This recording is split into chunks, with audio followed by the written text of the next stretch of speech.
keep it. And I said, well, how much time do I have? And he says, well, 15, 20 minutes. And I said, okay, that's great. I could talk real fast or just hit the high points. First of all, I want to say thanks to everybody. I want to say God is good and God is merciful. And I mean, and you know, oh boy.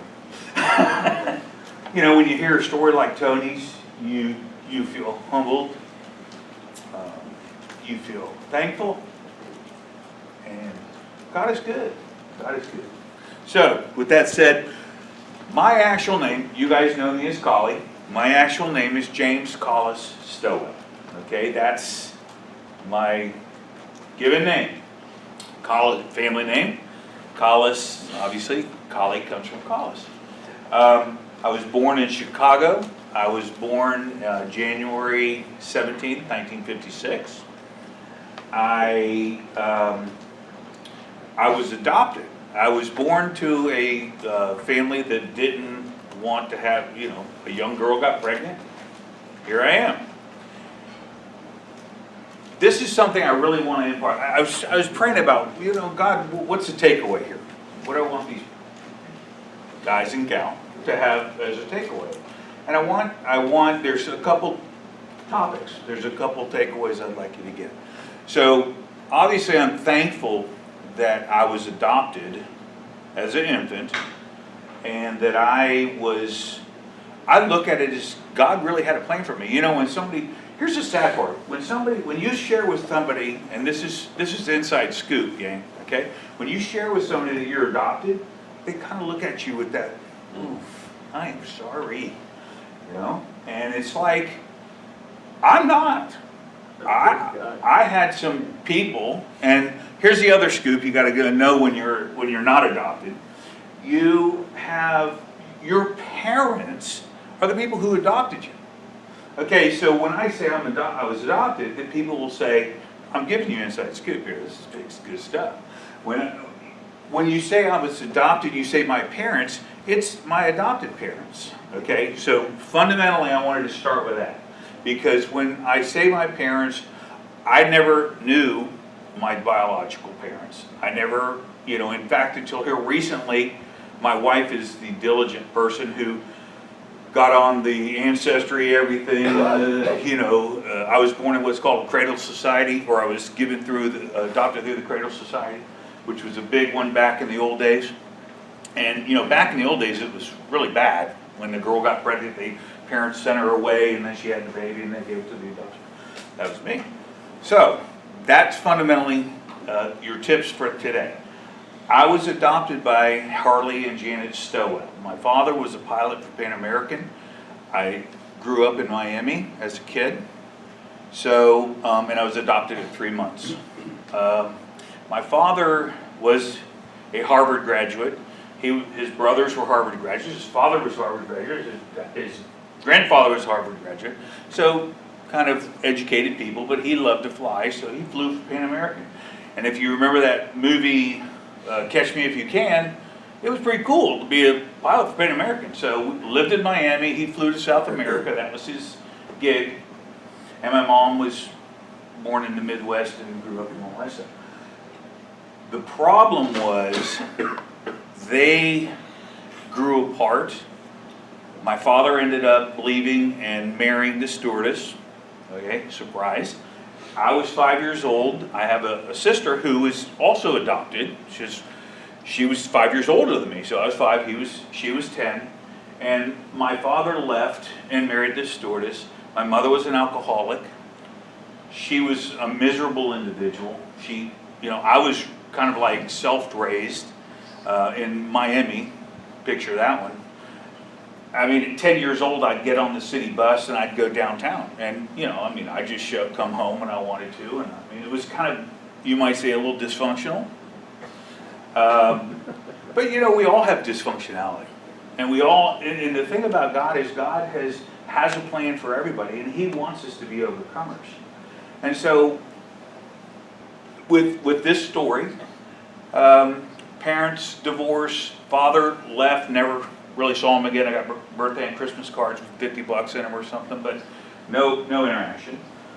Mother was an alcoholic, not living on the streets. We were well-to-do. I mean, he had to give child support. He had to give alimony, but it was just a not good situation. So, and I tried to, as I said, try to make this chronologically correct. So from 0, adopted, 0 to 5, dysfunctional, but mother and father. From 5 to 12, and these are ish, my mom got real sick. And so my mom's family said, well, we got to take care of these kids, because my mom was in and out of the hospital, and she was the sole provider over my sister and I, theoretically. And so the family gets together and says, who's going to take the kids? Because they thought we should stay together. So,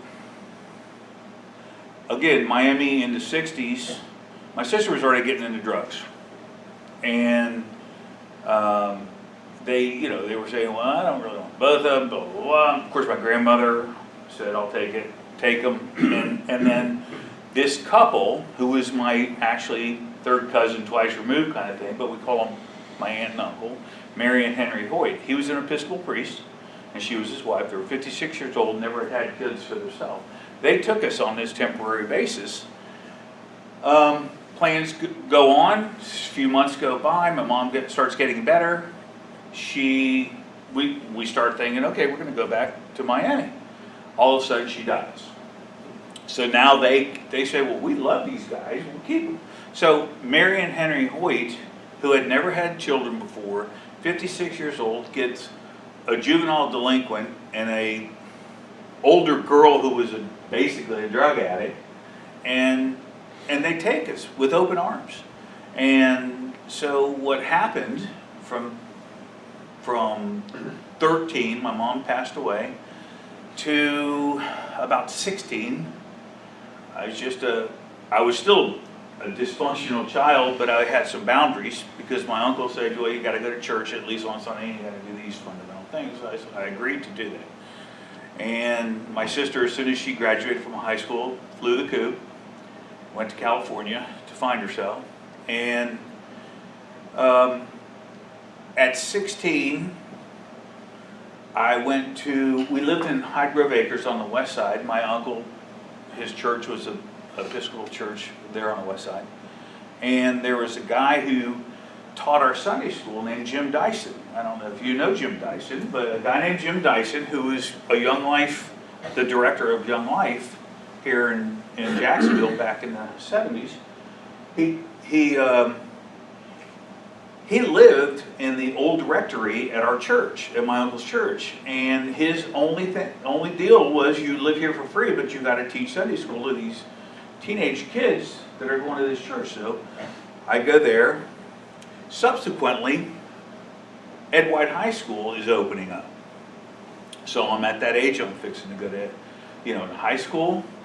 Jim Dyson says, go to high school. Jim Dyson says, hey, we have this thing, Young Life, and I'd like to do the function at Young Life. And I would, at the time, the neat thing about a brand new school opening up, by the way, is, normally the seniors beat up the sophomores or whatever, they smack them on the head. Well, when everyone's, trying to get their footing, there's not that hierarchy like there is in a normal high school. And so everybody got along, and we were a pretty fun school. My uncle, I was a surfer, I was pretty popular, and Jim says, hey, can you gather a bunch of people? We're going to have these meetings called Young Life, and we're going to do it at your house. So I said, sure. I invited about 50 or 60 people. They came, started listening. Are you kidding me? I'm already there? About 10 minutes. It's just getting good. We're all fearful of him standing up. You know that if you ever get asked to talk. So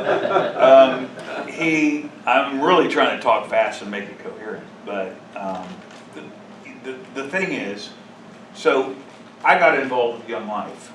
I grew up I had never even opened a Bible. I never even read a Bible. I still hadn't. Even as a 16-year-old, I'd gone through some of the Episcopal procedures, But when I was a kid, I never opened a Bible. I didn't know. I knew that there was a God out there, and my thinking was, well, you grow up, you go to college, and then you get married, then you have kids, then you go to church. And it was kind of like, that's the American way. So I had that mindset. Anyway, Jim Dyson and this guy named Maurice Samples. Maurice was a ex-rock and roller. He used to, he was professional. He played with the Allman Brothers. He recorded at Jimi Hendrix studio. He was a cool dude. And back to what Tony was saying about the coffee houses. So, you know, he would play rock and roll music, and Young Life was fun. I said, what do you do at Young Life? Well, you sing and you eat and you hang out. Well, that sounds good. So I watched these two leaders for about 6 or 8 months. And I said, they really have something. There's a difference. And obviously, they were good leaders, and so they would always challenge the kids to give their life to the Lord. And I said, yeah. One time, I was praying, and you know, God was working on me, and I said, okay, look, I'm going to pray the prayer, and I'm going to give God 6 months. And if he's real, he should show up in 6 months. And if he's not real, then I'll know. And I've never been the same since. And I've never turned back. And now, I have struggled with many things. One of the things that I struggled with was spiritual pride. Spiritual pride is not a good attribute. Just in case you're wondering, it's not a good attribute. I even told my uncle he was going to hell at one time. I got radical. I was all in, you know, all in. But yet, in spite of my stupidity and my immaturity, God moved. As I said before, my father was a Harvard graduate, big in academics. Part of the divorce decree was he had to pay for my education for as long as I wanted. Everything. And so what do? I'll show them I'm not going to go to school. So I graduate. Meanwhile, I'm a Christian. I'm radical. I fall in love with this little cheerleader gal. I asked her to marry me, and she was a year behind. After she graduated, we got married.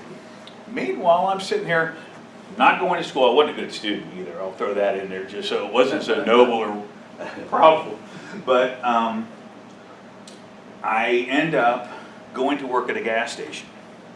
Why, you say? And we were talking a little bit about it today. I wasn't a motorhead. I didn't even know how to change oil. I just figured I'd go, and what the guy told me, he said, I'll give you, it was back in the old days, this is back in 1974, so self-service was just starting. It was a traditional full-service gas station with bays. It was Exxon USA, company operated, and they said, I'll give you as many hours as you want to work. I'm like, sweet, I want to make money, so that's what I did. And go to work for Exxon. Meanwhile, we got married.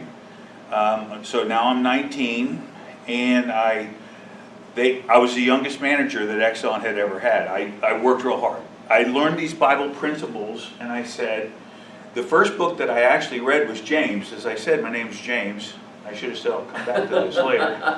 I didn't know what to read. I asked Maurice and Jim, what do I read? They said, just read anything. So I said, well, my name's James, I'll go to James. And that's a hard book to read when you're a young man.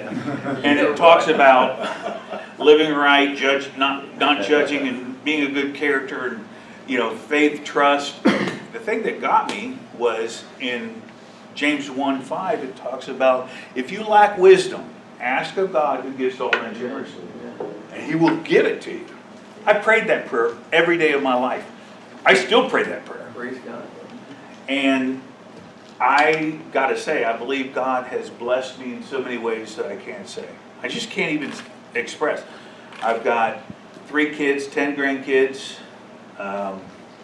It's just been a glorious ride. And so back to my Exxon days, I'm the youngest manager at Exxon in Exxon's history. And all of a sudden they said, well, we're going to let you temporarily run this store. We're going to let you temporarily. Next thing you know, I'm running all the company-operated gas stations in Jacksonville. This is 1979. And I go to the guy, and I'm 23, and I said, what's next? I like this. I want your job. And he said, you can't have my job. You don't have an education. So the pride came back and got me. Because had I had an education, I would probably still be with Exxon, or maybe retired with Exxon, but I loved it. And so I said, okay, what's plan B? And so they said, well, you can become a franchise dealer. And so tell me more. Franchise dealer, blah, blah, blah. You got to have some money for starters. And I'm like, okay. So I was pretty frugal. I bought a house, and we bought a couple cars, and didn't have any debt except the house, lived in Murray Hill. And I said, I go to my wife, who we now have a child, because all our friends were older, and the thing to do when you're obviously older than what we were, well, I'm 21, and we're saying, oh, well, let's have good. You know, we throw away the pills and have children. Brilliant. So my wife, who is the best woman in the entire world, and I know everyone thinks their wives are the best woman, I go to her, this Jimmy Carter is in office. Do you mind? 22% interest. Yes. Well, I had really a blessing from a bank. He gave me only 17% interest. So I go, I said, Linda, do you mind? Do you mind? Do you mind? I said, I feel like the Lord is leading me. I don't want to move. The only thing they were going to do is they're going to move me, and I could just stay a manager. And I'm like, what is that? So I said, babe, this is what I want to do. I want to put everything on the line. I want to get my first business. And she said, I'll go where you go. I'm like, woohoo!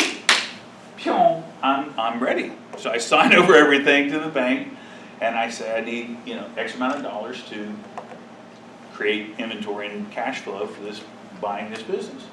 And that was my first gas station, was the Exxon on Beauclair and San Jose. Now it is no longer there. Tony Slayman bought it after I left and made its a little strip center. But I did own the Chevron across the street that Harry Lewis owns, and those were the first two stations. The beauty of that, I said, if you don't like my business, go across the street.